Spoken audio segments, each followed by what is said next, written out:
Hello, everyone. I'm Karissa Dunham from Shining Light on Minnesota. We have an amazing guest with us here today, Jamie Jansen. Welcome, Jamie. Thank you. You bet. So let's start off by telling our listeners a little bit about where you came from and how you got into your role at NextRock and how everything is going today. Sounds good. Well, I honestly, I've had an interesting career. Yeah. I started out in IT with an electrical engineering background, actually, bachelor's degree. And from there, I spent 15 years working in primarily smaller businesses, but I actually started out in a very large bank. So I really got to know the systems and processes of a big company there. And I took that with me to smaller businesses, put in ERP systems, integrated systems, did a ton of analytics for med device, aerospace companies, manufacturing and electronics primarily. From there, I was moved into an operations role because of all my experience. Right. And, I shut down buildings, stood up things over in Mexico, consolidated inventories, and I just loved the measuring and the analytics and all those things that are involved in the operations side. Yep. Eventually, I was at the same place. They asked me to take over sales and get new business for them. And I thought, well, IT and then operations, and you're asking me to do sales? I mean, How are does you this crazy? all go together? But let's do it. But I said, well, if I got the training, Yeah. and I could build a team, then I'll give it a shot. And I was very successful. I had a team of 6, and we brought in more than they expected. And I actually went to a big firm here in town, and I joined their Sales Leader Alliance. And from there, I learned a lot of systems and processes for managing a sales team. And eventually, I ended up working for them. Nice. As one of their senior consultants, and I ended up teaching sales leaders and owners the same systems and tools. Sometimes I'd go in and be their sales leader and put in those systems and tools and manage their teams. And I really, really enjoyed that work. But eventually I left for a client out in Wisconsin, and we were able to turn that business around very, very quickly. Long drive, definitely. It's taking a toll on my Yes, health and my absolutely. family life and things. So decided to start my own business called NextRock Advisors. Nice. And basically doing a lot of the same things, but I'm focusing on really the smaller businesses. Okay. And I really want to help them put in those bigger company best practices for sure. more predictable revenue and really elevate the sales manager as a real leader on the team, coaching the team and elevating their team. And that's what really brings me joy in my business. What do you see from the small businesses when you go into them? Are they missing a lot of the processes, or is it just kind of seeing where they are as a whole and taking them to the next level? More often than not, they're missing just about everything. Yeah. Right. So they don't have a documented sales process that tells them what tools and resources they need at each stage and who owns the stages and Right. the information they should be collecting and sharing along the way. Right. Yep. Or they're not even doing sales planning. Right. It's really just, here's a revenue goal. Everybody go get it. Yeah, exactly.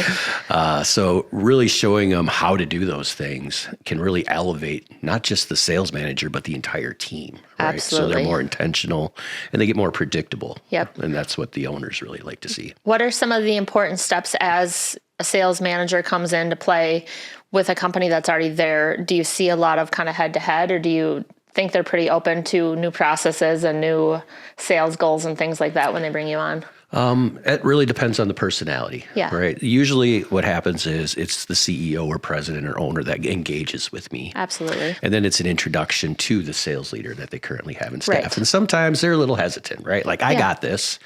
And maybe they're just not ready right now. Because more often than not, if I try to push myself onto that situation, it's not going to work out anyway. Yep. So it's really about a conversation at that point is, do you have the right sales leader?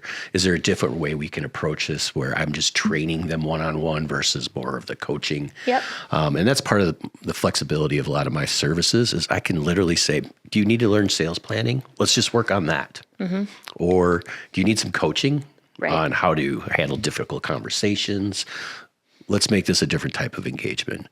Or in some cases, it's they've lost their sales manager or sales leader, and they literally need somebody to come in, but they don't want to bring the $300,000 executive in for their little business to put in all this stuff, and they just need somebody transitionally to, let's get the foundation set help me hire the right person, help me onboard them and transition them and show them how to use these tools, Yes. and set everybody up for success. What are some important tools in the sales role that you find that most companies need that they don't have?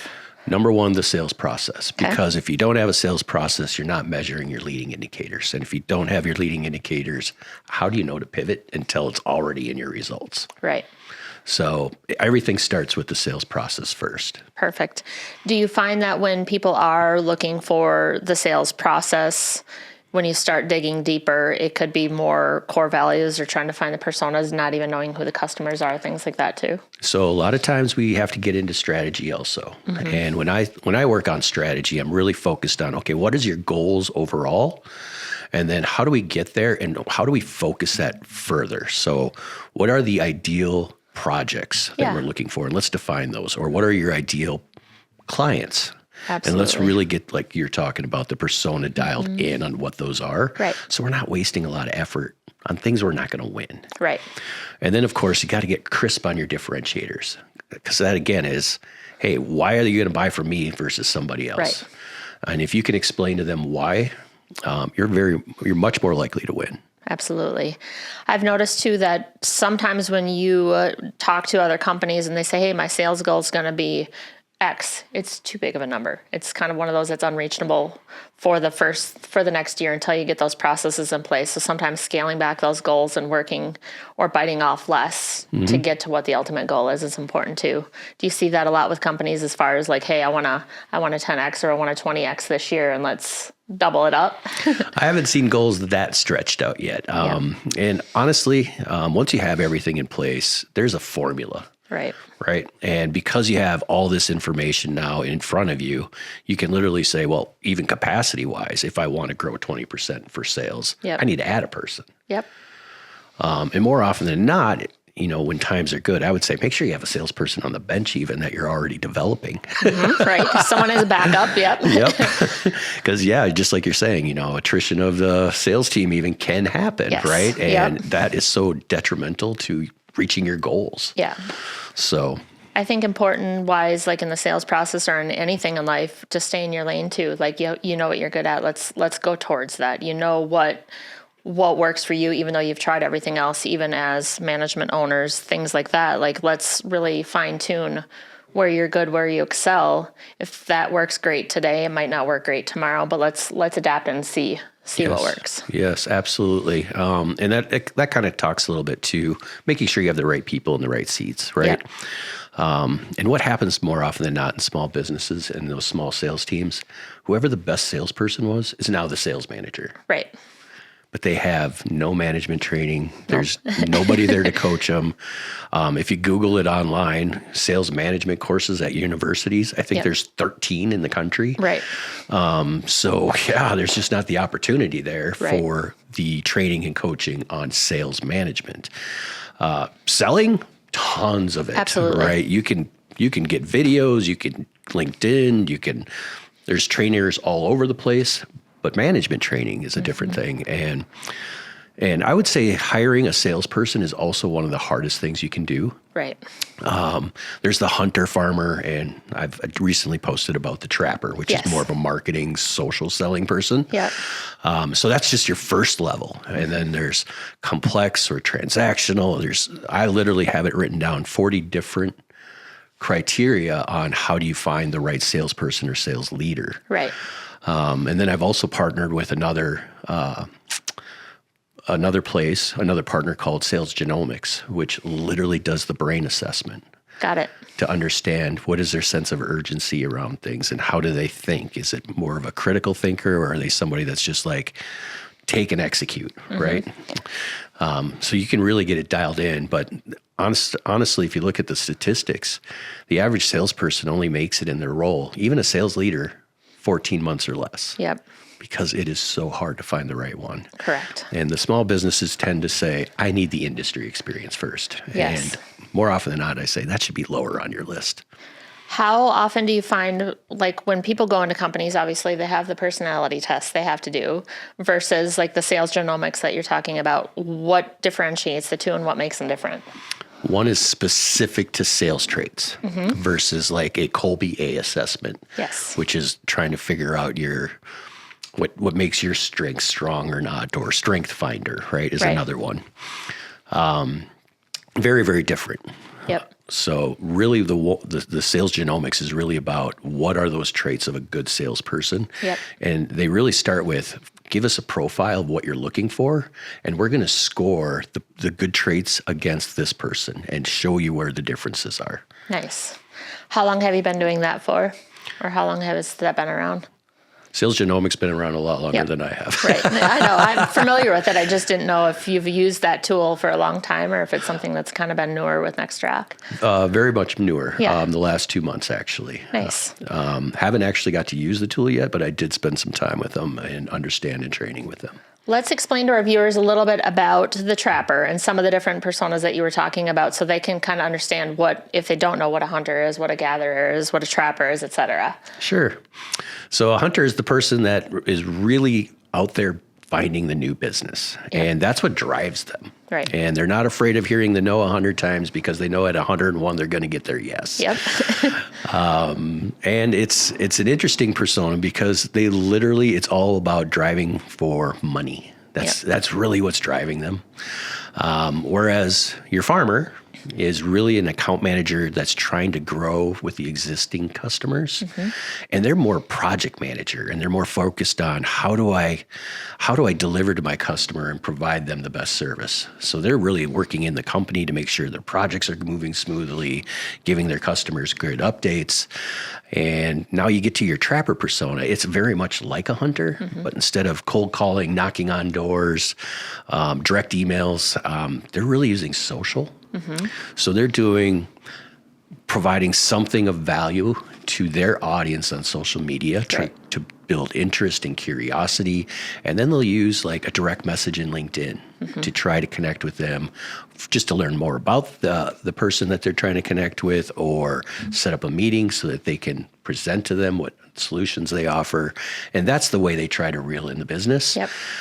So it's very, very different approaches. And I love the trapper approach a lot with obviously internet and how it's the developed. Generation and everything's going and the new generation and how they want to be communicated with. I think the old hunter style will become less and less over time, and probably only used more as a closer in the end. Do you find that with the way the world's going right now, with the hunter going away, people still strive towards that and they want to see that? They want the door-to-door. They want people to come in and actually be face-to-face because they don't get enough of it as it is? It depends on the business. Yeah. So a lot of your smaller businesses that are B2B or B2C, Yep. that hunter approach is 100% the right approach. Your professional services that can deliver more across the United States, Yes.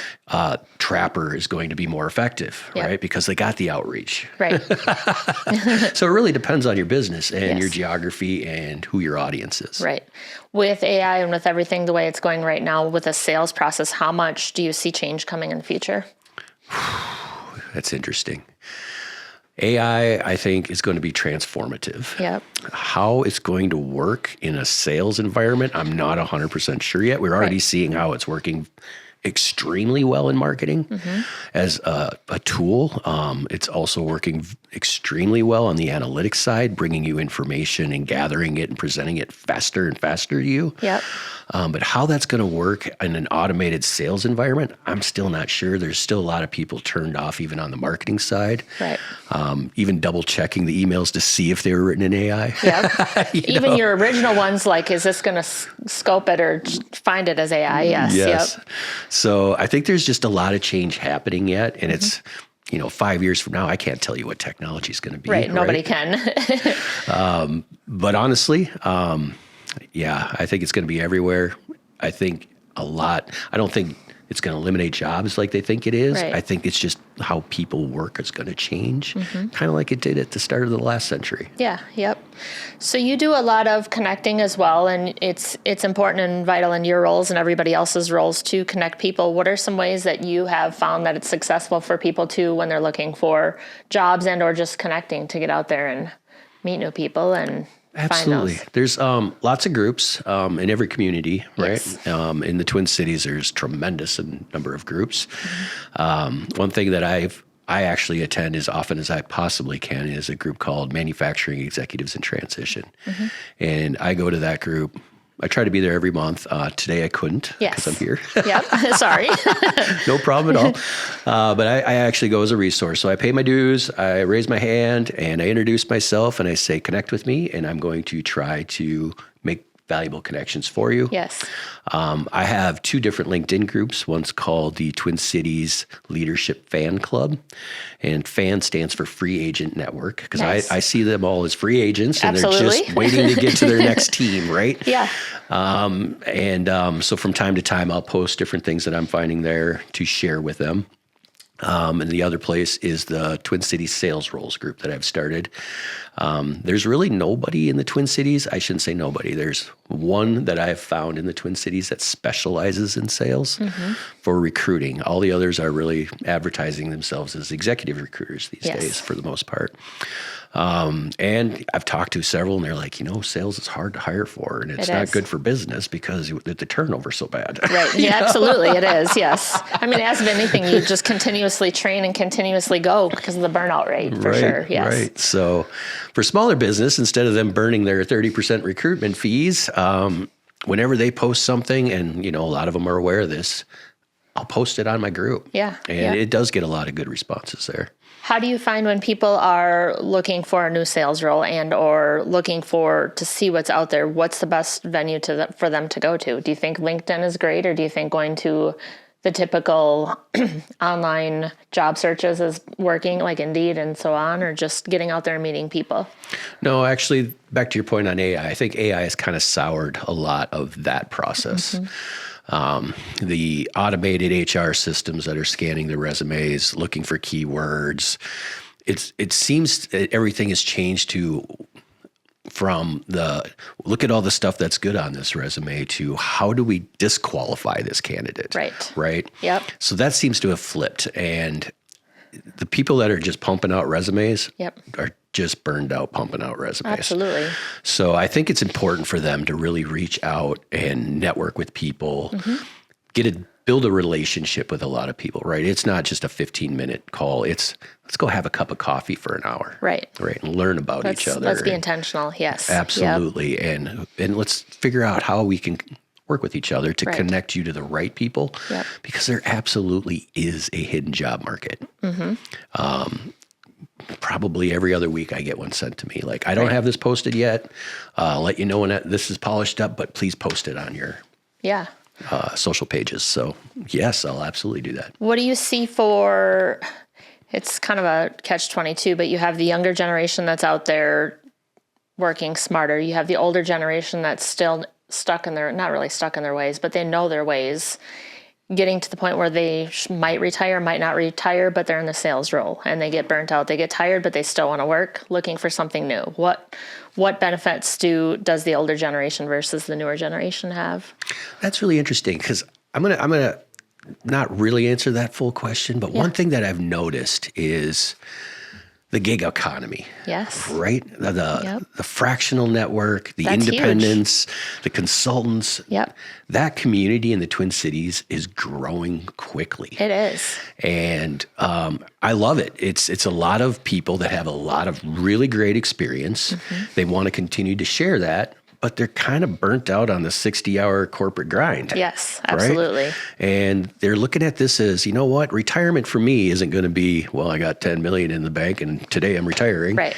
It's I want to continue to bring value, my value to places, and share that, and continue to work until I can't provide that value any longer. Right. And that's kind of what I'm doing. And what I've also started to do, I've launched this business development for solopreneurs.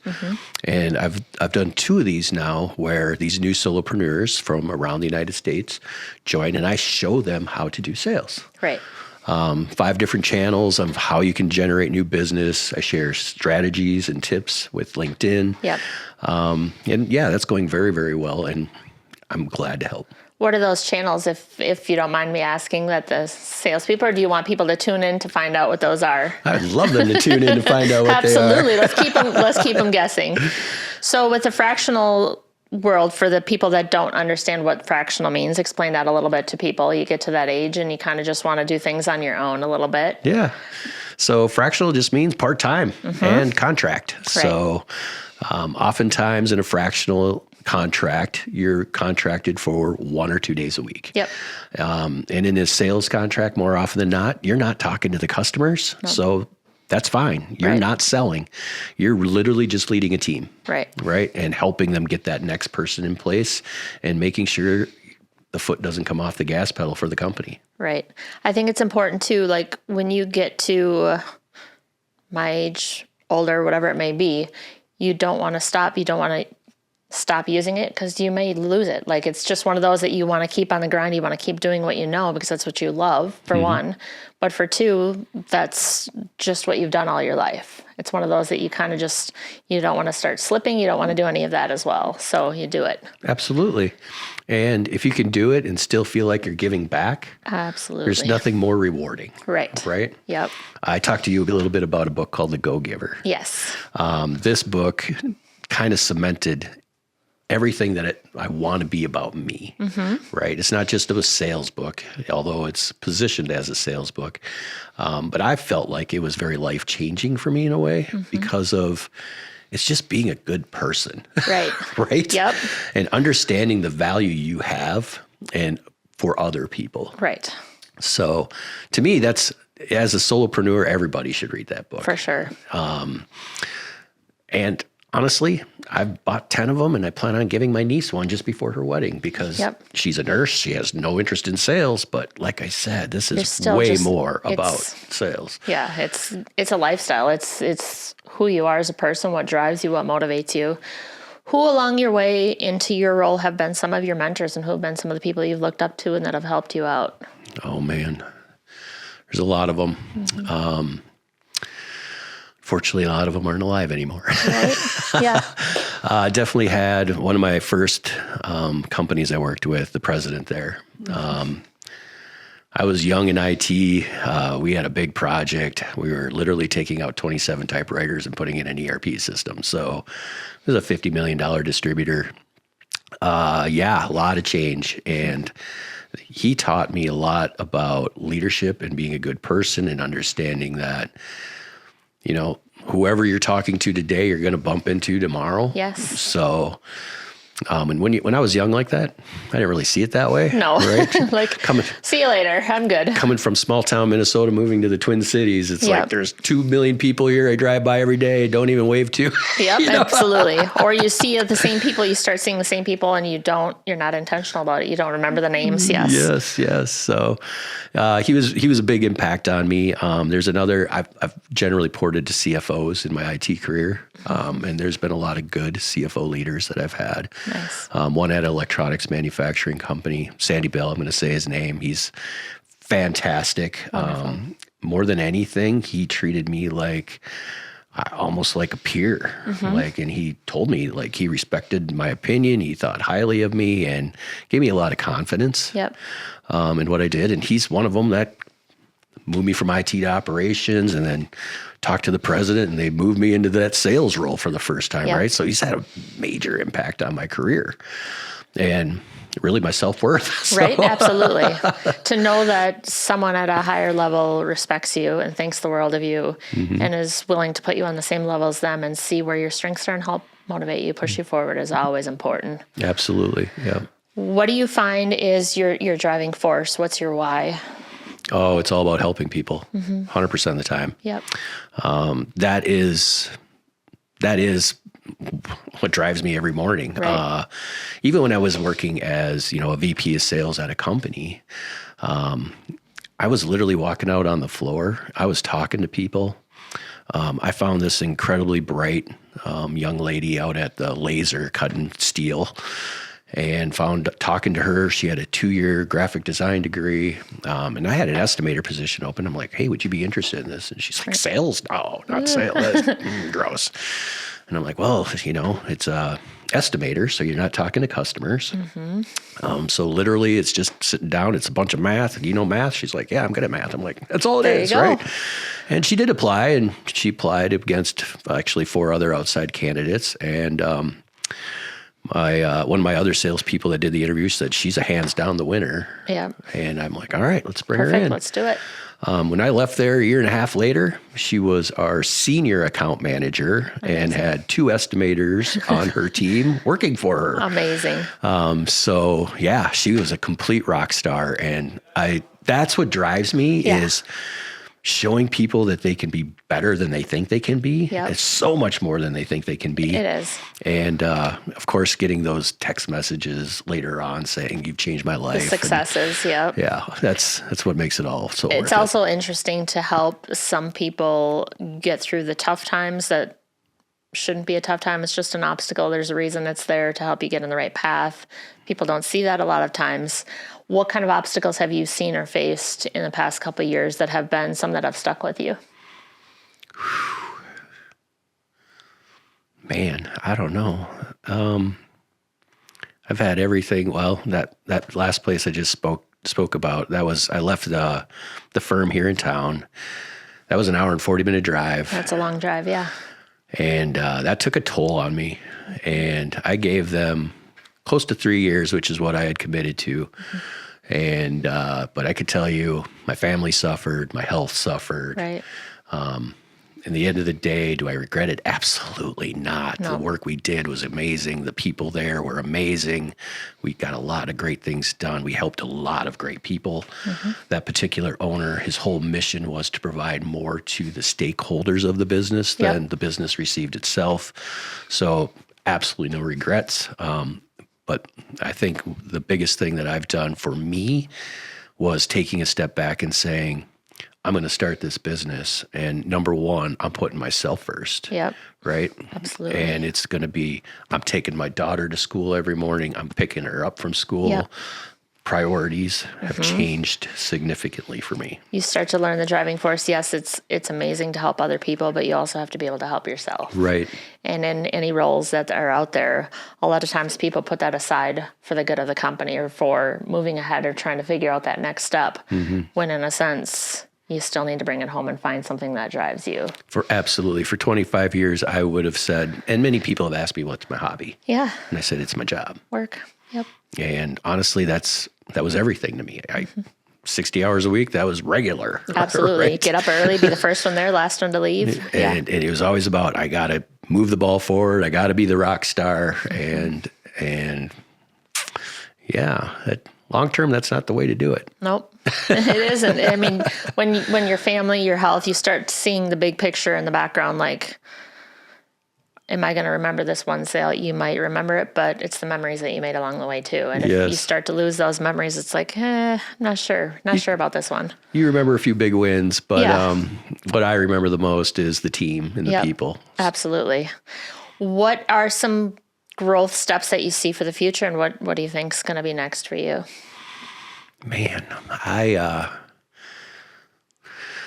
just want to keep helping people. Yeah. That's all I really care about. Obviously, I have my business, and that's there to help people, but also hopefully get myself some kind of retirement in the future. Right? Retirement, what's that? But honestly, all I think about is how can I help more people more often than not? And I'm Right. looking at like this podcast even, and I'm like, man, I think I could do something similar and help more people. Yep. It's a driving force. I mean, for me, for us, for everybody, it's a why. It's how can I help? How can I give back? How can I get to know you as a person? And then on the other side, how can we help other people that are out there that are listening? Like what little tidbit will they walk away from today with it? What growth can help them? Mm-hmm. Do you find that with the way technology is going, with the way sales are going, things like that it's going to continue as far as, yes, you meet face-to-face, yes, you meet on the computer, but there's always going to be a mix of both of that? Or do you think that that'll start to go away? It's hard to see in the future, right? Right. Part of me says, the whole VR, AR thing is going to make it seem like you're in Florida, but I can You're see you here. sitting right here, Yes. right? So is that face to face? Close enough, yeah. Might be close enough. Right. Yep. So in my head, that's what I see coming is that kind of a revolution where you're just going to hit a button and there's grandma. Yep. You don't need to leave the house, even though you want to. Yes, the temperature changes might be good in the wintertime, but. Right. So you have, obviously your family is there. Your wife was in marketing. You have your business that's going on. When or how do you guys make time for yourselves? What do you do? Oh, I have a 15-year-old daughter, love her to death. Probably my driving force for a lot of everything I do. Yep. We have a cabin down near Elysian, Minnesota. We like to spend time at, primarily in the summer. Make a couple trips up in the winter just to. It's kind of nice in the winter because there isn't anything to do there. Right. It's the shut off time. It's like, okay, I'm going to go reset. Yeah, we're going to go unplug now, Yes. right? So we like to spend a lot of time there. And my wife and daughter do a lot of concerts. Yep. My daughter was actually at like 8 or 9 concerts while my wife was pregnant with her even. Nice. Yep. So she's born into that one. Oh, yes. yeah. Yep. She's very musical. She's part of Angelica Cantanti youth fun. choirs. Yep. And she just sings and plays piano, and it's very good. I heard something today that obviously singing and music is great for your soul, but it's good for your health. It's good for your posture. There's so much more behind music. That's a driving force that people don't understand. Obviously, it's healing. It's good, but there's a lot of new studies now saying your health and your well-being, all your organs run differently when you sing or play music of some kind for, I think it was like 2 hours a day, but who knows? I 100% believe it. There is never a moment where music isn't playing in our house, Right. other than when we go to bed. We have all those little Alexa devices all over the home, and you just say, play something on main floor, and Yeah. all of them are playing, right? Yep. Hopefully they don't all play different things all at once, but not yet. They do pretty good so far. We'll see how technology goes. But if that's not going on, my daughter's playing piano. A lot of people say, do you listen to audiobooks while you're driving? I'm like, no, I got to have music. That's what gives me That's my what gives energy. you- yeah. So Yep. There are times, I'm not going to lie. Yes, I'll listen to a podcast or an audiobook or music, but sometimes when you get in the car after enough events, it's just silence time because when you get home, it's going to be going again. But yes, yeah. What's your favorite type of music? Oh, I'm all over the board. Yep. I can literally listen to anything. It's funny. My daughter's been bugging me lately because I just turned 50, and she's been, cracking all the old jokes. Yep. And They're good at that at that age. Well, at any age. Yes. Yeah. So she's just started driving, and we got the key set up in her car, so it plays all of her music and everything. And it's funny because I actually have it set up. I don't even have this channel in my truck set up, but Jack FM. Oh, yes. Yep. That's from Montana. I know that really well. Yep. So for the last 3 weeks, that's all I've listened to since I've turned 50, Fun.